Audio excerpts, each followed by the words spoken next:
le sang versé pour moi. Père Céleste, nous voulons te rendre grâce et te dire merci pour la vie, la santé, le pouvoir d'aller et de venir que nous bénéficions par ta grâce. Sois loué et sois glorifié. Ce matin, Seigneur, nous nous recommandons à toi une fois de plus. Et nous voulons, Père, que tu ôtes les cailles de nos yeux spirituels et que tu nous donnes de voir au-delà du voile, Seigneur. Le voile de la religion, Seigneur Jésus. Ta parole est oui et amen. Nous te prions, Seigneur, que tu te révèles à nous. Que notre connaissance de ta personne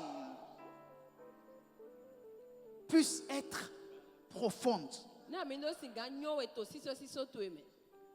Nous sommes, Seigneur, dans le dernier temps. Et le diable s'est levé par toute forme de ruse pour détruire ton église. Mais tu as dit que le séjour des morts ne prévaudront point contre ton église. Et pour cela, ton église a besoin de la révélation. Et il est écrit dans ta parole que la révélation de ta parole éclaire tout homme. Si nous sommes ici, Seigneur, c'est pour être éclairés. C'est pour ça, Père, nous te prions de te révéler à nous par la puissance du Saint-Esprit. Que nos cœurs soient touchés et que nous prenons des décisions qui vont dans le sens de ta volonté. Seigneur, glorifie ton nom. Libère ton peuple de toute forme de lassisme. Merci Saint-Esprit pour ta présence. Accorde-nous l'inspiration nécessaire pour la gloire de ton nom. Au nom de Jésus, nous avons prié. Amen. Nous pouvons nous asseoir. Aujourd'hui, c'est le dernier dimanche du mois. Et nous avons l'habitude d'aller à la table du Seigneur. Nous n'aurons pas deux messages, nous aurons un seul message. Gloire à Dieu. Et donc, soyez très attentifs. Que le Saint-Esprit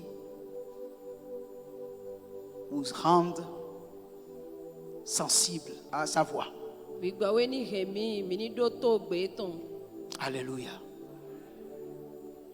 Nous allons ouvrir le livre de 1 Corinthiens chapitre 11 à partir du verset 23. La version parole vivante. Et écoutons attentivement. Car ce que je vous ai enseigné est bien différent. Or, voici la tradition que je vous ai transmise de la part du Seigneur lui-même. Le Seigneur Jésus, la nuit où il devait être trahi, prit du pain, remercia Dieu, puis le rompit en disant: ceci est mon corps,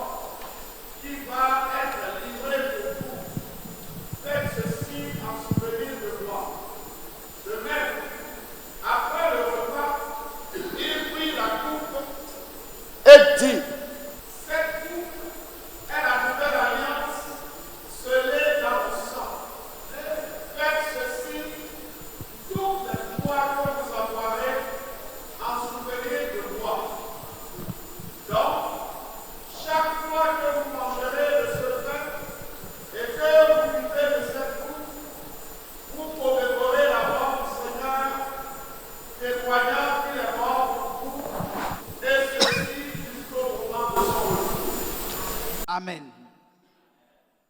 Que le Seigneur bénisse sa parole. La Sainte Seine, comme vous le savez déjà, est un mémorial. Est un mémorial. Pour que nous n'oublions pas la raison pour laquelle Christ est mort à la croix pour nous, Jésus a institué à la Sainte Seine pour que nous n'ayons pas la mémoire courte.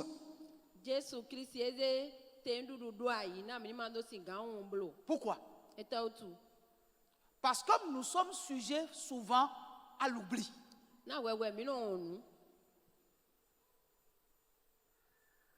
Et toutes les fois que nous venons manger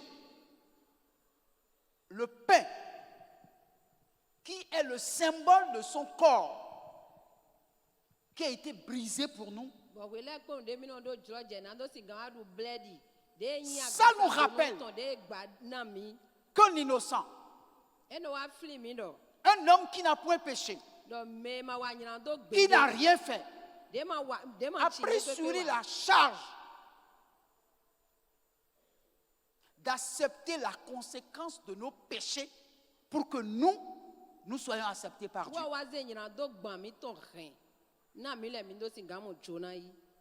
Nous ne méritons pas un tel sacrifice venant de la part de Dieu.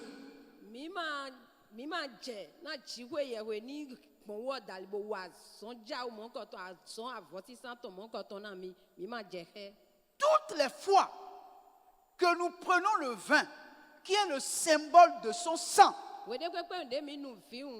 devons comprendre qu'un sang innocent a été versé pour payer le prix de notre péché.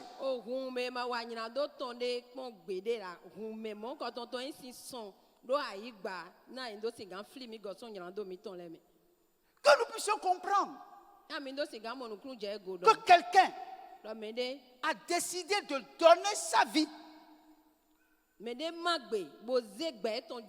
que nous qui avons perdu notre vie, nous puissions la retrouver. C'était si difficile pour lui que la Bible dit dans le jardin de Gethsémani, pendant qu'il priait, le poids de la conséquence du péché était tellement lourd qu'il disait: Père, si seulement tu pouvais éloigner cette coupe de moi. Ça, il est arrivé un moment où, s'il était possible, il allait refuser la mort. Mais il fallait que quelqu'un meure pour que l'humanité ait la vie. Si quelqu'un n'était pas capable d'accepter de mourir pour des pécheurs comme nous, c'est que l'humanité tout entière était perdue. La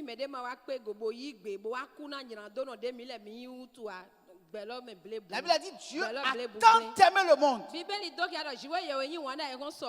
aimé le monde, qu'il a donné son Fils unique, afin que quiconque croit en lui ne périsse point, qu'il ait la vie éternelle. Alléluia. Bien-aimé, le prix a été payé. Et à la croix, avant de rendre l'âme, il a dit: tout est accompli. Ça veut dire quoi? Dieu ne doit plus rien à l'humanité. Mais l'humanité a quelque chose à faire. Tout a été accompli. Mais l'humanité, pour avoir accès à ce salut gratuit, a besoin de croire dans l'œuvre que Christ a accomplie à la croix. Si tu ne crois pas dans l'œuvre Malgré que nous appelons Dieu bon Dieu,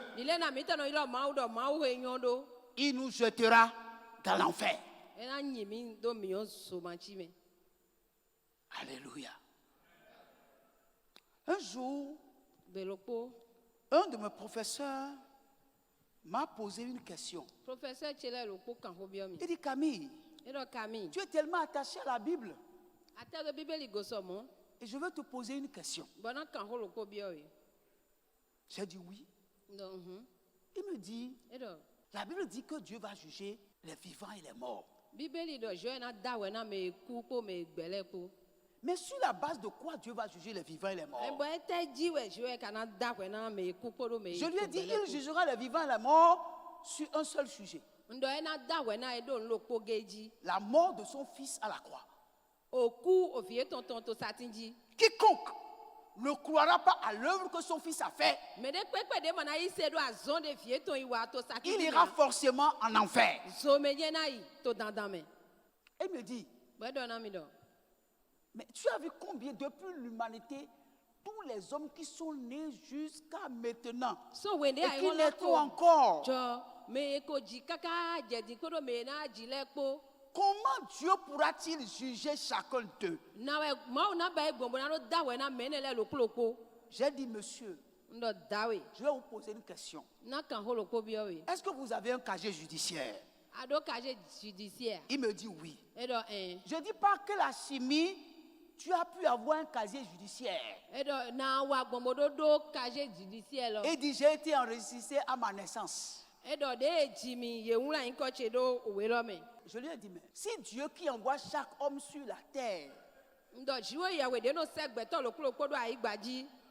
comment lui n'aura pas de casier judiciaire pour chaque homme? Puisque c'est lui qui envoie chaque homme sur terre. Parce que la Bible a dit que les enfants sont des dons de Dieu. Je dis, mais vous les intellectuels, vous pensez être plus intelligent que Dieu? Monsieur, si vous n'acceptez pas Jésus comme votre Seigneur et Sauveur, vous mourrez. Mais vous allez vous retrouver devant cette terrible vérité. Parce que tout ce que vous avez fait, depuis que vous avez l'âge de raison, parce que Dieu ne tient pas compte de votre âge, ou vous n'avez pas de raison. C'est pourquoi les bébés ne seront pas jugés. Et puis il me dit, comment? Je dis, avec Dieu, il n'y a pas de comment. Parce qu'on ne peut pas expliquer un certain nombre de choses. Parce que l'homme n'a pas un cerveau aussi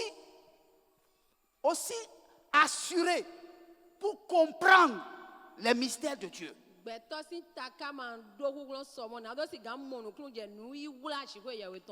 Bien-aimé, il y a un jour qui vient. Un jour qui vient. Et Dieu sera sans pitié. Dieu sera sans pitié. Et c'est le jour-là qu'on verra Jésus-Christ. Non pas dans sa phase d'agneau, mais dans sa phase de lion. Où vous verrez qu'il a les yeux brillants comme le soleil au zénith. Qu'il a les cheveux blancs comme la neige.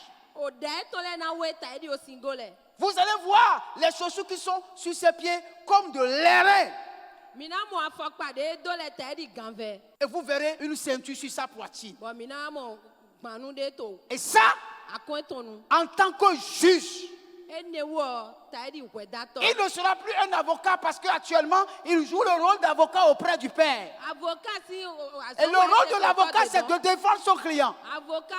Mais quand il va revêtir l'habit de juge, c'est pour condamner. Mes frères, ne croyez pas que le christianisme est un jeu. Ne croyez pas que le christianisme, c'est une religion. Et beaucoup d'entre nous, nous faisons l'erreur de croire que le christianisme, c'est une religion. Non, le christianisme, c'est une vie. Mais la vie de Christ, frère, on dirait que nous ne savons pas qui nous sommes. Et ce que Dieu attend de nous, nous ne le savons pas. Et beaucoup d'entre nous sont en train de s'amuser. Gloire à Dieu. Et dit, faites ceci en mémoire de moi. Toutes les fois que vous venez à ma table, souvenez-vous que je me suis sacrifié pour vous. J'ai pris votre place à la croix. J'ai versé mon sang innocent pour vous sauver. Prenez au sérieux le sacrifice que j'ai fait pour vous. Bien-aimés, faisons très attention. Lisez-moi le verset 26 encore. Donc, chaque fois que vous mangez de ce pain et que vous buvez de cette coupe, vous commémorez la mort du Seigneur, témoignant qu'il est mort pour vous, et ceci jusqu'au moment de son retour. Gloire à Dieu. Alléluia. C'est au tableau. Lisons ce verset-là tous ensemble. Je veux nous entendre lire ensemble le verset. 1, 2, 3.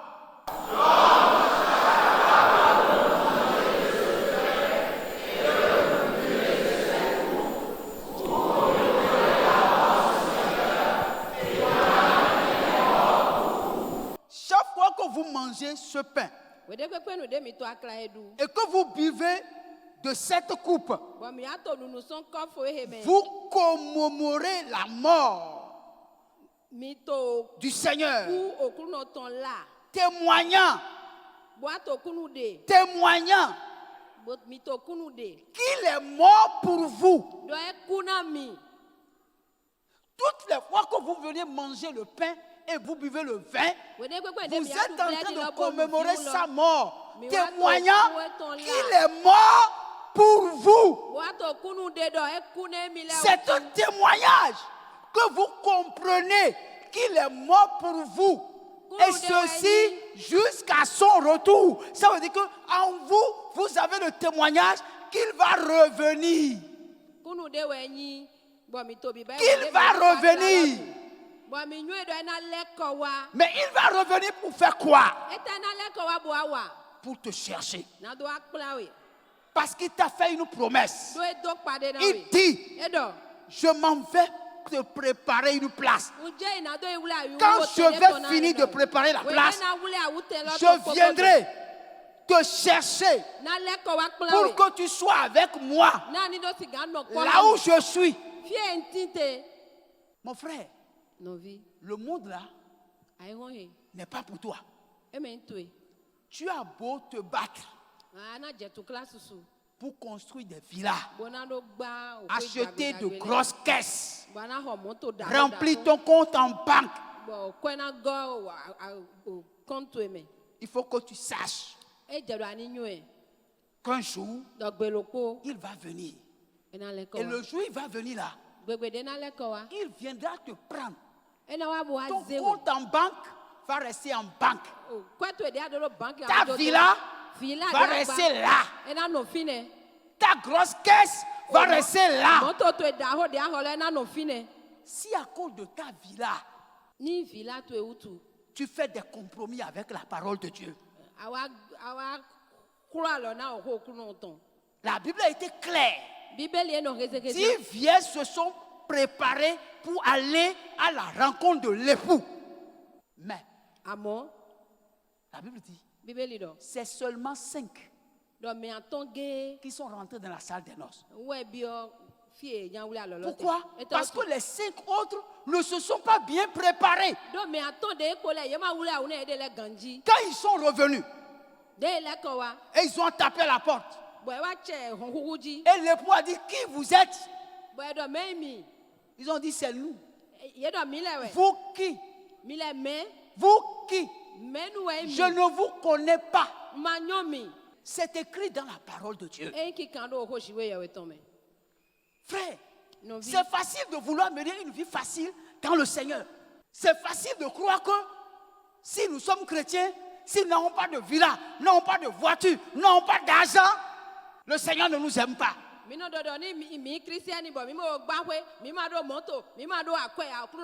voulons prouver quoi à qui? Qu'est-ce que nous voulons prouver à quelqu'un? C'est à Dieu que nous voulons prouver quelque chose? Ou bien à notre entourage? Dans ce que nous recherchons, quelle est la gloire qui revient au Seigneur? Pourquoi nous pensons que si je n'ai pas l'argent, si je ne suis pas riche comme les autres, c'est comme si ma vie chrétienne n'est pas au point? Qui vous a dit ça? Qui vous a dit que celui qui a l'argent, qui a l'or, que ça vient au point? Nous courons à gauche, à droite, derrière, pour amasser à gauche, devant, derrière, pour amasser. Oubliant qu'une seule chose est nécessaire: la parole de Dieu. Une seule chose est nécessaire, c'est la parole de Dieu. Et c'est la seule chose que personne ne peut vous ôter. Nous courons à gauche, nous courons à droite, mais pas pour la parole. Nous courons à gauche, à droite pour nos propres intérêts, sans chercher l'intérêt de Dieu. Bien-aimés, faisons attention. Comprenons que la vie chrétienne n'est pas un jeu. C'est une vie. Ce n'est pas un jeu. Ce n'est pas une religion. C'est une vie. Gloire à Dieu. Alléluia. J'entends des gens dire non, moi je ne viens plus chez vous à l'église parce que les gens s'habillent trop. Frère, que les gens s'habillent trop. Gloire à Dieu. Alléluia. À cause de l'habillement. À cause de l'habillement, les gens ne vont pas venir à l'église. Il dit, je ne peux pas suivre votre rythme. Chez vous là, les gens s'habillent trop.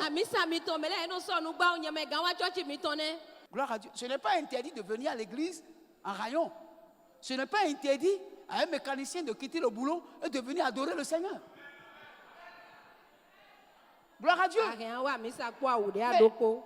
ce n'est pas parce que vous n'avez pas d'habits à porter que vous allez interdire à ceux qui ont d'habits à porter de ne pas porter. Un jour, Dieu fera un miracle dans votre vie. Amen. Gloire à Dieu. Tu es peut-être assis ici. Et des fois, tu ne sais même pas ce que tu vas porter. Et c'est la même tenue que tu as. Tu laves, tu repasses, tu reportes. Mais tu es fier. Tu ne regardes pas les autres. Gloire à Dieu. Un jour, tu auras un problème. Aujourd'hui, tu n'as pas d'habit à choisir. L'habit s'impose à toi. Mais un jour, tu seras devant ta garde-robe.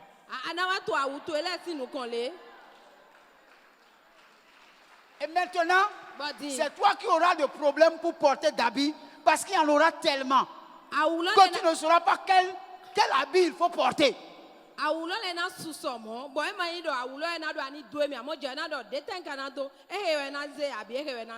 Gloire à Dieu. Il fut un temps où on portait toujours le même habit. Et des fois, l'école est pourri. On prend ciseaux, on coupe et ça devient col Mao.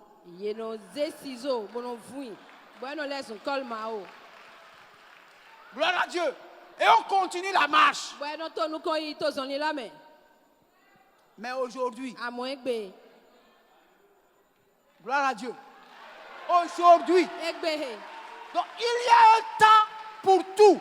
Ne laisse pas le temps présent t'empêcher de voir loin, que Dieu veut t'amener loin.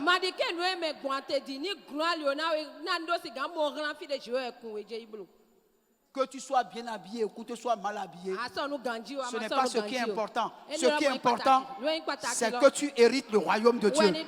C'est que tu fasses partie de ceux qui sont enlevés dans la gloire de Dieu, revêtus de gloire. Mais pourquoi les gens ne voient pas ce que Dieu a déjà accompli pour eux à la croix? Pourquoi les gens ne croient pas à l'avenir, à un avenir glorieux? Pourquoi les gens regardent leur présent et ils époquettent leur futur? Gloire à Dieu. Alléluia. Ce que je vis maintenant, c'est mon présent. Mais demain sera meilleur. Plus qu'aujourd'hui. Les gens peuvent se moquer de moi, ce n'est pas un problème. Mais les mêmes bouches qui se sont moquées de moi, les mêmes bouches vont dire vraiment, il est persévérant. On a vu le prix de la persévérance. C'est pourquoi celui qui croit en Christ ne se décourage jamais. Bien-aimés frères, Jésus va revenir. Acte 1, verset 9 à 11. Merci. Lisons ensemble. Après avoir entendu ces mots, ils le virent subitement s'élever dans les airs. Bientôt, un nuage l'enveloppa et le cacha à leurs yeux. Pendant qu'ils s'éloignaient d'eux, ils restaient là, les yeux rivés au ciel. Tout à coup, deux envoyés célestes se présentèrent devant eux sous la forme d'hommes vêtus d'habits blancs. Jean de Galilée, leur dit-il, pourquoi restez-vous ainsi les yeux fixés au ciel? Ce même Jésus qui vient de disparaître du milieu de vous pour être enlevé au ciel en redescendra un jour de la même manière que vous l'avez vu y monter. Gloire à Dieu. Alléluia. Bien-aimé, ce n'est qu'en Jésus qu'il y a de l'espérance. Les disciples parlaient avec le Seigneur. Et il leur donnait des instructions. Mais arrivé à un moment donné, la Bible dit, il s'éleva du milieu d'eux. Et ils sont en train de le voir. Mais c'est quoi? Qu'est-ce qui se passe? Et ils sont en train de le regarder jusqu'à ce qu'il a disparu. Le problème c'est quoi? Malgré qu'ils ne le voyaient plus, ils étaient toujours là.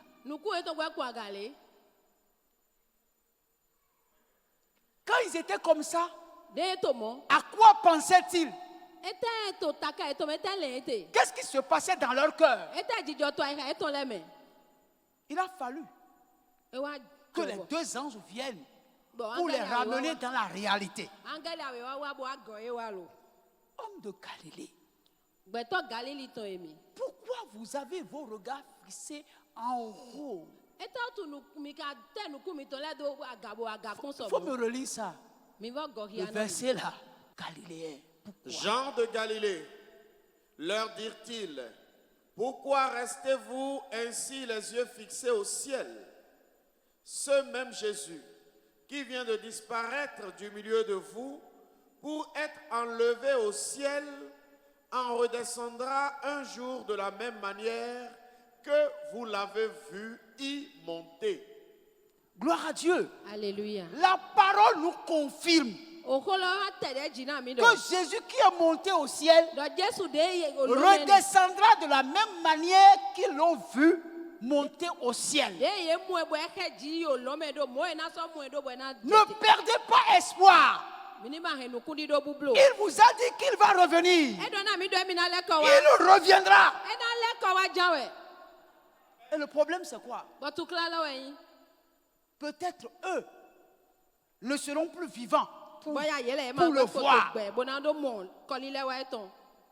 Mais le problème, la promesse est faite à ceux qui sont en Christ et qui se sont endormis et à ceux qui sont en Christ qui sont encore vivants. Même ceux qui sont endormis le verront. Ceux qui sont vivants le verront. Aucun Dieu n'échappera à ça. Mais à la seule condition qu'il fasse partie de la Vierge sage, qui se sont bien préparés, qui se sont bien apprêtés. Le problème maintenant, ce qui fait la distinction, c'est la préparation, la manière de s'apprêter. La manière de s'apprêter. Comment nous apprêtons-nous? Comment nous préparons-nous? Je vais faire une lecture et faire juste un petit commentaire et on va aller à la table du Seigneur. Nous y reviendrons. Gloire à Dieu. Nous irons dans Matthieu 24. À partir du premier verset. Et lisons attentivement. C'est la version parole vivante. Et c'est au tableau. Gloire à Dieu. Laissez-nous la lecture, voilà. Là-dessus, Jésus quitta la cour du temple.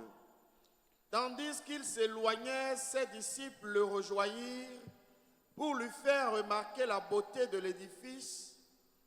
Alors il leur dit, « Oui, regardez bien tout cela. Vraiment, je vous l'assure, tout sera démoli. Pas une pierre ne restera sur l'autre. » Puis, il alla s'asseoir sur le mont des Oliviers.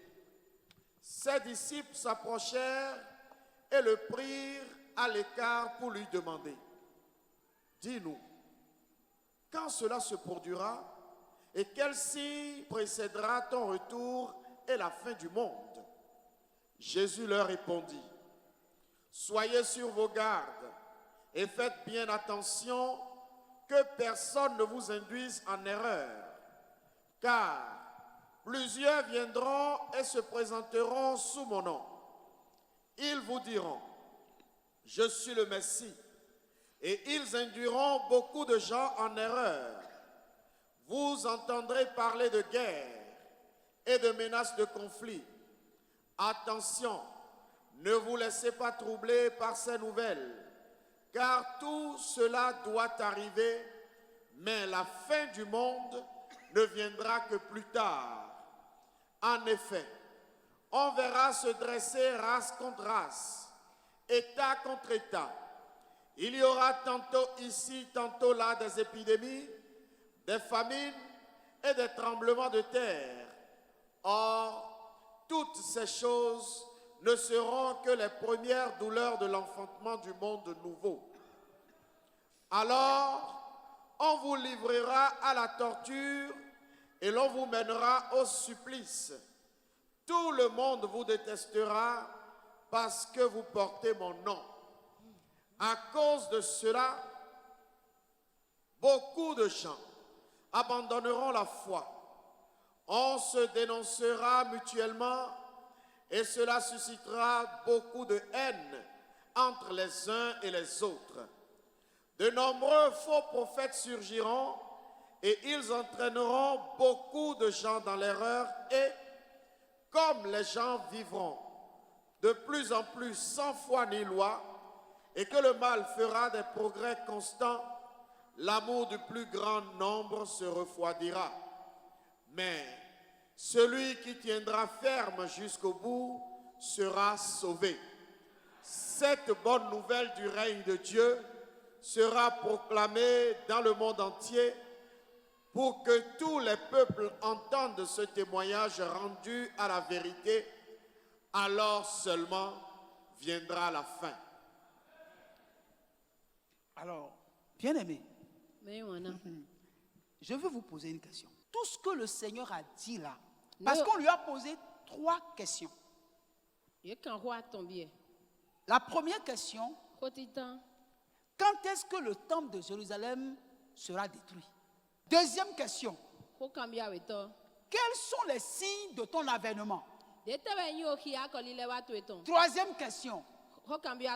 Les signes de la fin du monde.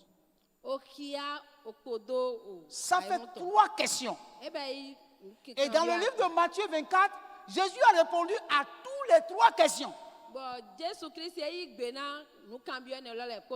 Donc l'Église, en se référant aux réponses de Jésus à ces 3 questions, doit savoir à quel moment exactement nous nous retrouvons.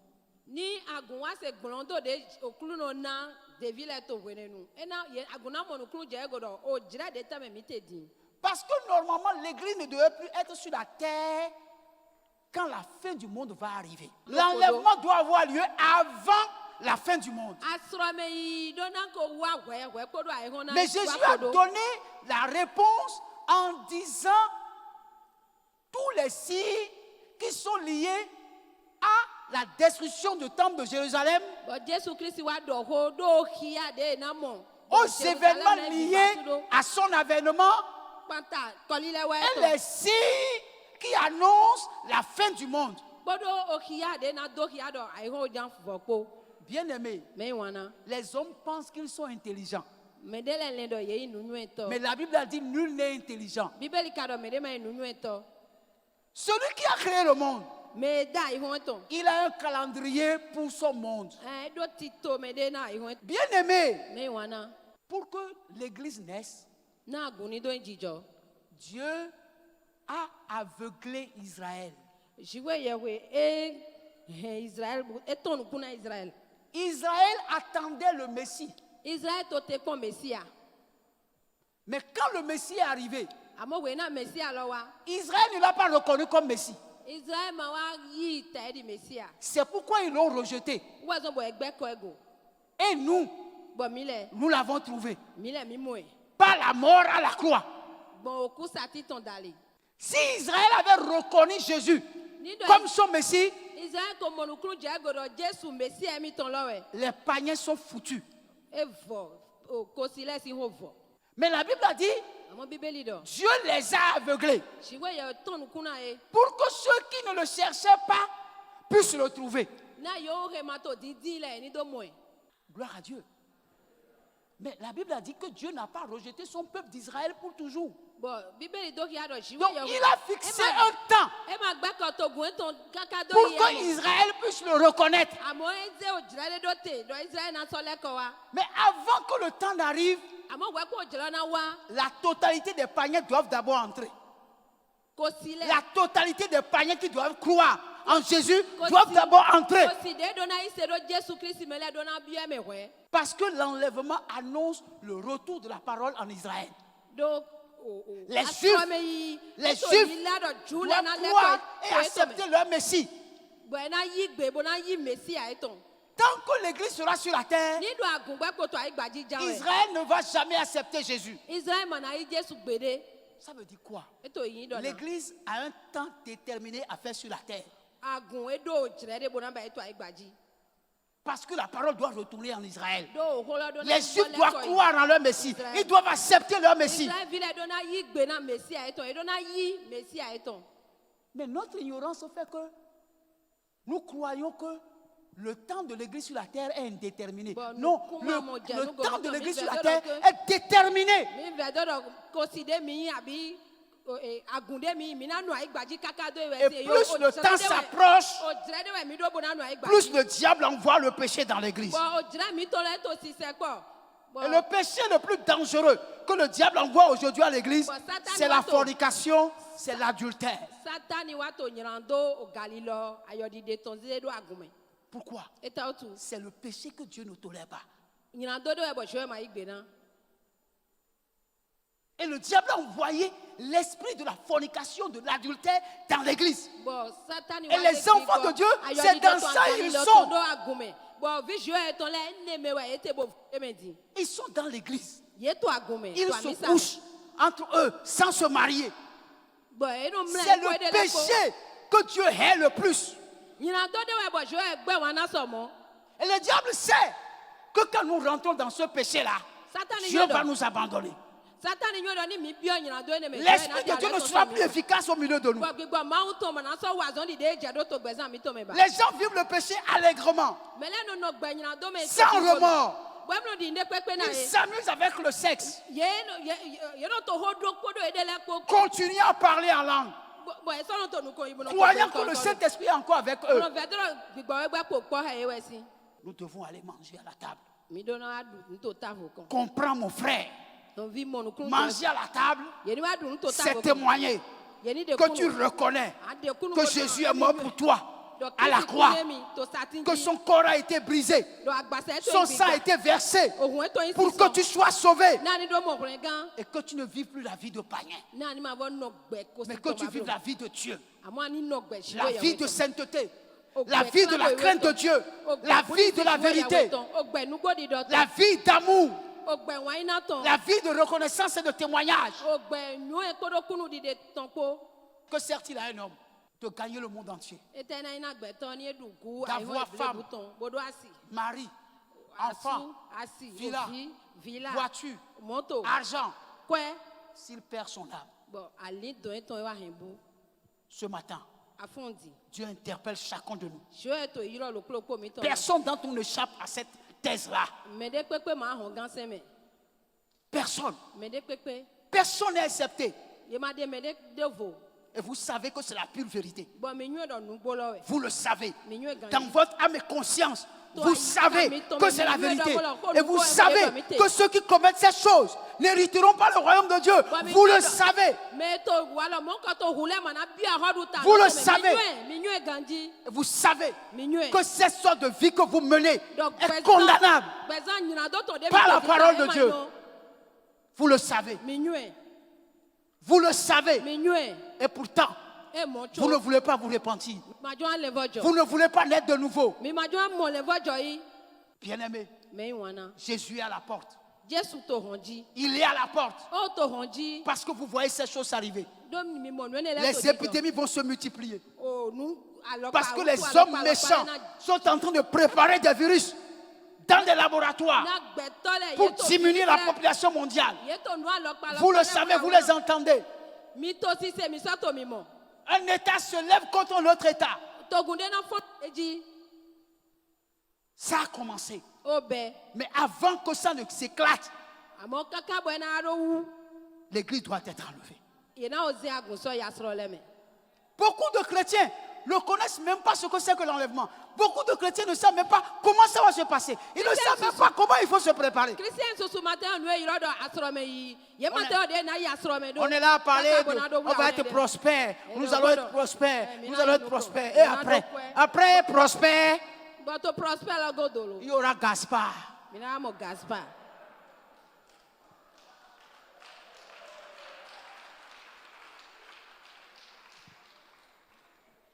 Bien-aimés frères,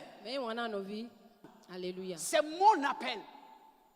C'est la vision que Dieu m'a donnée. C'est le message qu'il m'a donné pour l'Église. Il faut que nous nous réveillons et que nous comprenions que nous n'avons plus le droit de nous amuser avec notre vie chrétienne. Le prix qui a été payé est trop cher. C'est ça qui est devant vous. Le corps brisé, le sang versé, c'est ça qui est devant vous. Et c'est à ça que Dieu vous appelle pour dire, c'est pour commémorer ce que j'ai fait pour vous. Et en le faisant, vous rendez témoignage que je suis mort pour vous jusqu'à ce que je revienne.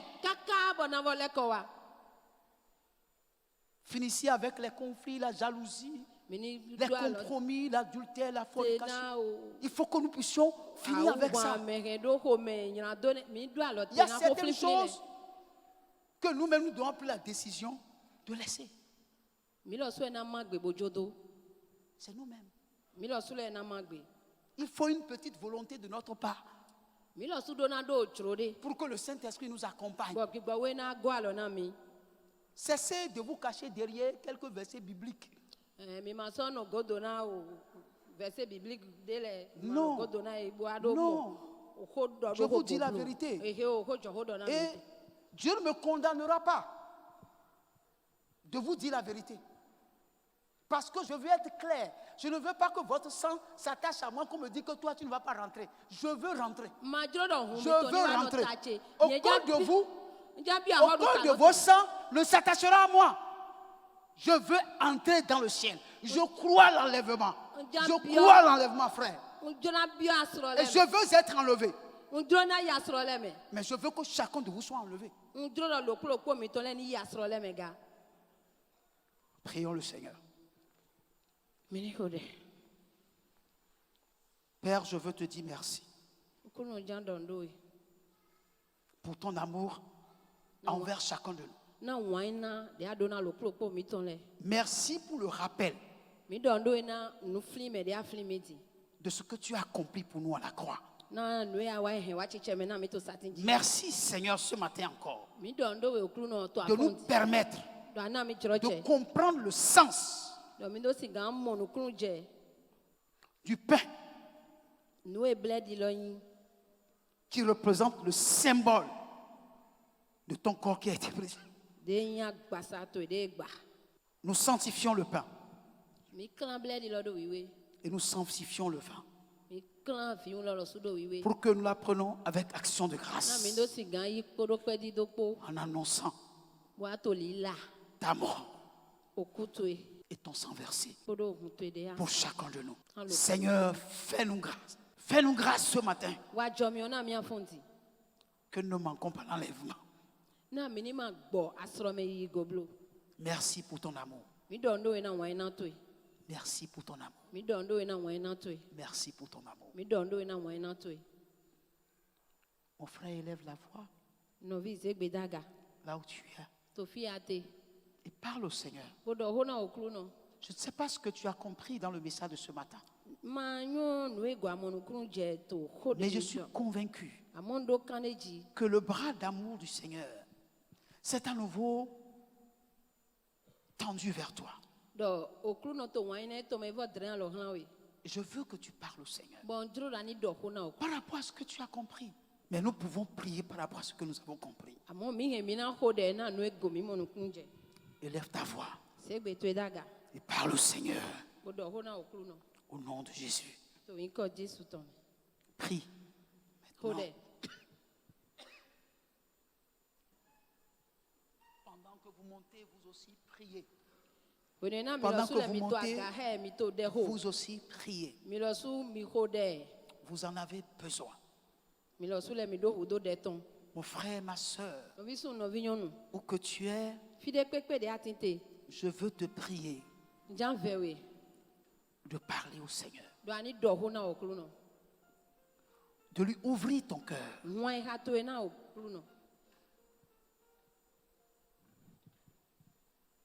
Si tu dois te confesser, si tu veux être reconnaissant envers lui, sois reconnaissant.